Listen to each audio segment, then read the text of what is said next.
All right, here we go. My name's Jeff K, and you're listening to episode 319 of the world-famous West Virginia Surf Report podcast.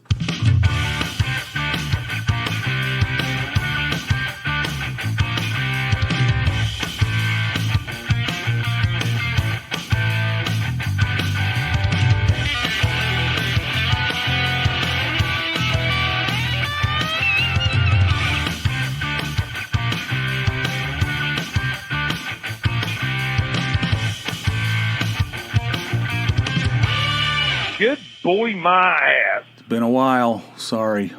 Things aren't great. I'm not going to go into details, but things are not great. You know, life has its ups and downs. This is not one of your ups. I can tell you that much.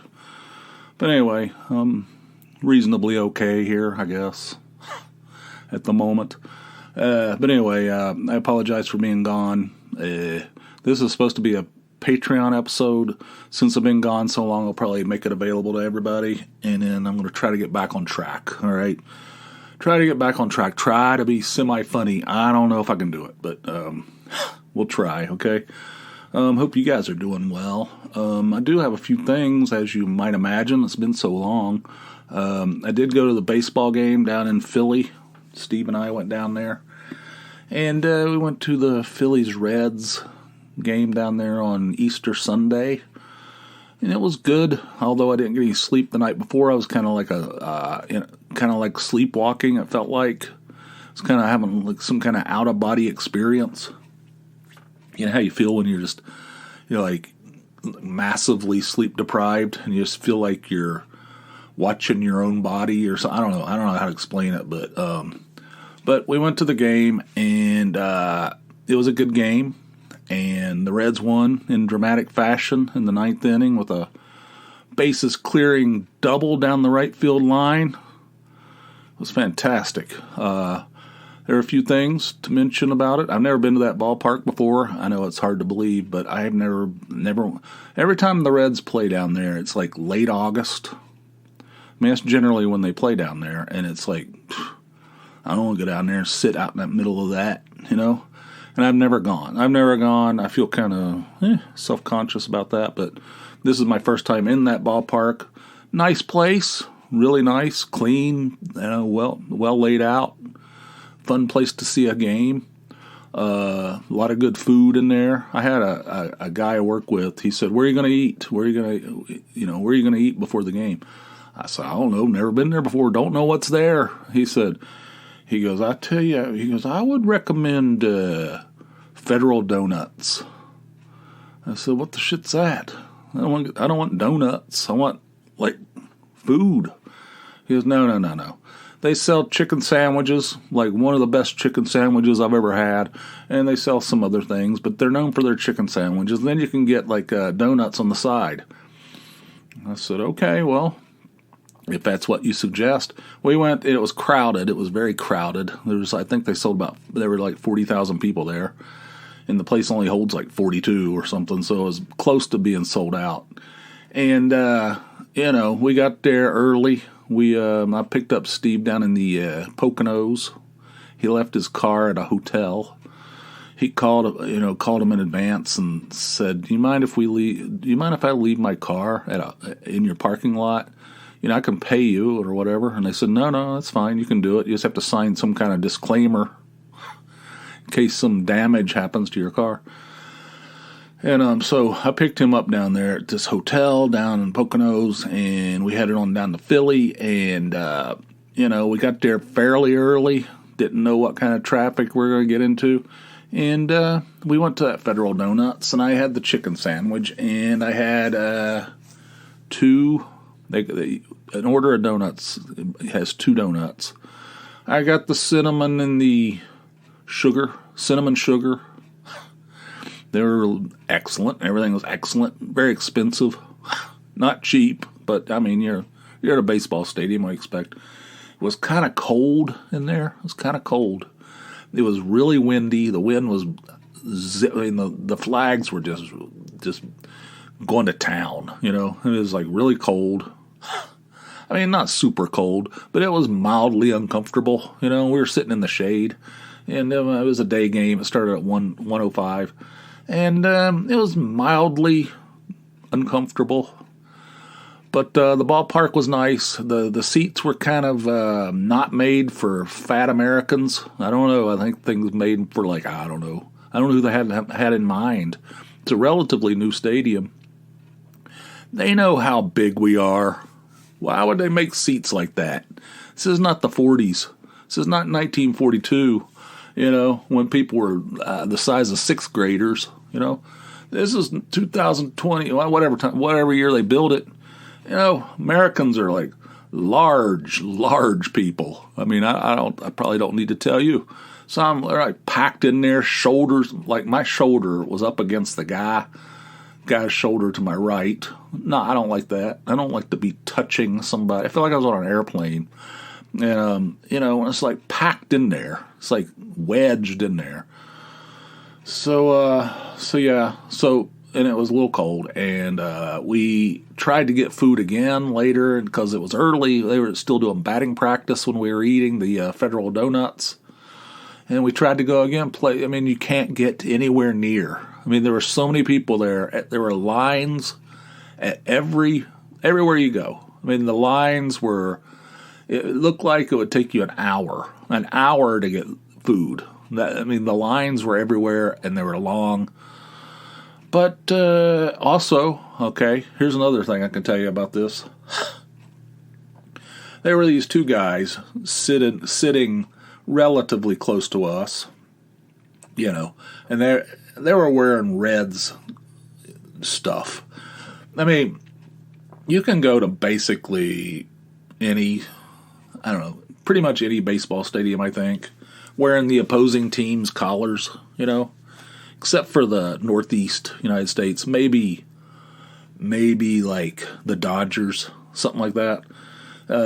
You might have a problem. I mean, you can go to Milwaukee and wear the other team. You can go to the Cardinals, probably. You can go, I don't know, but any of these Northeastern teams, both New York teams, Boston, Philadelphia, you might run into some problems wearing the other team, right? But these guys were wearing Reds jerseys and caps and everything. And when the Reds were coming back in the ninth inning, they stood up and started going, "Let's go Reds," or something, that kind of stuff. And all these guys stood up and go, "Shut the fuck up, sit down," like yelling the F word, and just their face was just distorted with absolute rage, and then within seconds, these ushers came down there and escorted those guys out, and everybody, all these people were like waving at them, "Goodbye, assholes." Oh my God! Hang on a second. Anyway, they're "Goodbye, assholes." There's like all kinds of profanity, and there's kids around. I don't know. But overall, it was great. It was fun. It was most people were nice. There's a few people everywhere you go. There's a few that are a little overzealous, especially in Philly. There's more than just a few. You know what I'm saying. But it was fun. The Reds won, and we had a good time. I was having an out-of-body experience due to lack of sleep, due to insanity, due to craziness, and all that. All right.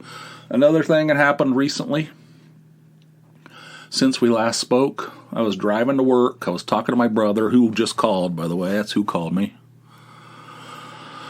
I was driving to work the other day. It was Wednesday, and I heard a loud thump. I was on Interstate 81, the Devil's Parkway, needless to say, and I heard a loud thump, and then it was making some kind of weird noise. My car was making a weird noise, and I was like, what? I don't think I hit anything. I mean, I'm driving along, looking straight ahead. I did not see anything laying on the road. I don't know. I mean, maybe I missed it. Anything's possible. But the thing was making a weird noise, and but my tire light, I thought I had a flat, but my tire light didn't come on for a while, and then eventually it did come on, But it didn't feel like, when you're completely flat and you're driving on the wheel or something, it didn't feel like that. It felt like the tire still had air in it. So I got off the interstate. I didn't want to be stuck up there on 81 with a flat, with those trucks just like zipping past at 86 miles an hour and people talking on, messing with their phones, trying to bring up Def Leppard on Spotify, and then they go crashing right in the back of me and kill me. I get killed because they want to hear pour some sugar on me, and I can't have that. Anyway, so I got off. I drove off the exit, and I went over into Wilkes-Barre, over on Kidder Street. You guys with me? You picture it? And I pulled into a convenience store. And I get out of my car, and the rear driver's side is flat, right? So I went inside the store, and I said, hey, I got a flat, but I'm way off, I'm off the side of the, I'm not blocking anything or anything. She goes, that's cool, don't worry about it. I said, what's the address of this place? And she told me. So I called AAA, and it was a fiasco, It's like I don't know. The very first thing is, are you in a safe location? I'm like, I should have said no, because as soon as you say yes, all right, it's going to take 3 hours for somebody, I think what you should say always is, no, I don't feel safe. I'm not in a safe location. And then they'll have a little urgency, I made the mistake of saying, yeah, I'm cool, yeah, I'm good, everything. So she goes, well, it's going to be about an hour and 15 minutes. I'm like right in the heart of Wilkes-Barre, surrounded by commerce. There's probably 20 garages within a 5-mile radius of me. And it's going to take an hour and 15 minutes. Why? Why is it going to take so long, So I guess I could have tried to change it myself. Those jacks, those things always like twist and fall. Those cheap ass jacks they put in those cars. I'm not doing it. Screw that. So also my boss had texted me and said, can you be here by noon? I got something I need to talk to you about. I said, of course I can. I can do whatever. And then I have a flat tire. I had to call her and say, I got a flat. I'm not going to be there by noon. So anyway, I'm sitting there waiting. I go in the store, buy a 16-ounce Coca-Cola in a can, which I'd never seen before. And I'm like, I shouldn't have done that. Now I'm going to have to take a whiz. And I don't think they have this place is kind of shabby, and they don't have any bathrooms or anything. So anyway, I just sat out there and waited, waited and waited. And the guy finally came. And he pulled the tire off, and the thing shredded. He goes, what in the hell happened? I said, I don't know. I was just riding along. He goes, well, I've been doing this a long time, and I've changed a lot of tires, and I've never seen any shit like that. I was like, oh, that's really comforting. He goes, what happened? You don't have any idea? I said, no. The thing had like holes in the side, on the inside, like the interior of the tire. He goes, I don't know. I don't even know what to say about that. So he puts this donut on, which I don't, I said, how long can I drive on this thing? He goes, well, you can drive on it as long as you want, but you can't go over 50 miles an hour. I go, what? I never heard that before. He goes, yeah, I would not recommend you going over 50 miles an hour on that thing. I said, well, I can't. I'm all the way down in Wilkes-Barre. I got to drive back home on 81. He goes, no, would not recommend. I would not do that if I were you. I think that's just frickin' flapping fantastic, So I'm like, I got to get this thing fixed. I got to get this thing fixed. I got to get tires on this thing. So I called my boss back and I said, I don't think this is, I said, I got to get these things fixed. I got to take care of this. She goes, do whatever you need to do. I feel like there was a little hint of, here we go. Here we go. It's irritating because I never call off. I never miss work. But, I mean, she didn't say anything to me. It's probably just all in my head. That's because I'm paranoid. I'm very